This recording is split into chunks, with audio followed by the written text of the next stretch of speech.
Hi everybody, welcome to the Spectator in the Zone postgame show. Eli Schultz here with Myles Simmons and Ike Kitman coming to you from Baker Field. Lions dropped their second game of the season this afternoon, falling to Monmouth 37-14. Let's jump right into the action. Myles?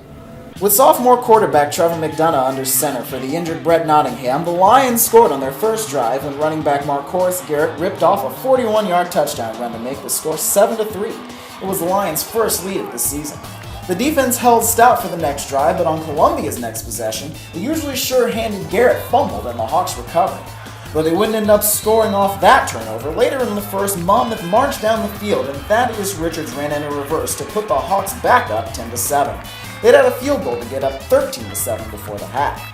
The Lions started the third quarter with a 3-and-out, and Monmouth took advantage of good field position to drive down the field with a steady diet of Julian Hayes, including a 17-yard touchdown run that put the Hawks up 20-7. Columbia finally got something going on offense after starting the second half with 3 consecutive 3-and-outs, and Garrett busted one in from 9 yards out to make it 20-14. Garrett also had a 43-yard rush on the drive.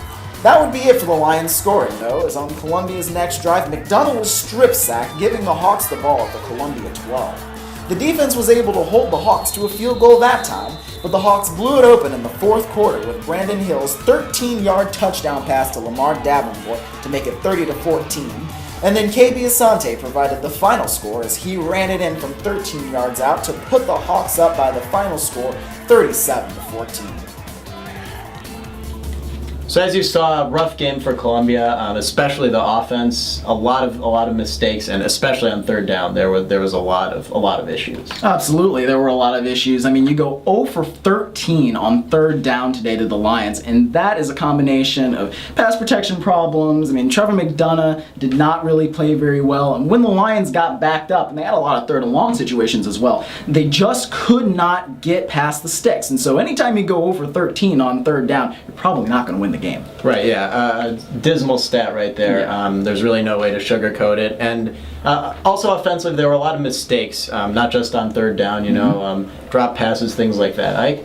Yeah, well, Trevor McDonough was starting his first game for the Lions, first college start, and he overthrew a bunch of passes, underthrew a bunch, but he wasn't really getting any help from his receivers, who dropped a bunch of passes. Yeah, you really just need to execute in the passing game there. The Lions just couldn't really keep drives sustained. Yeah, you're right. The offense never got into any kind of rhythm, whether it was with Marcus Garrett or with McDonough passing the ball.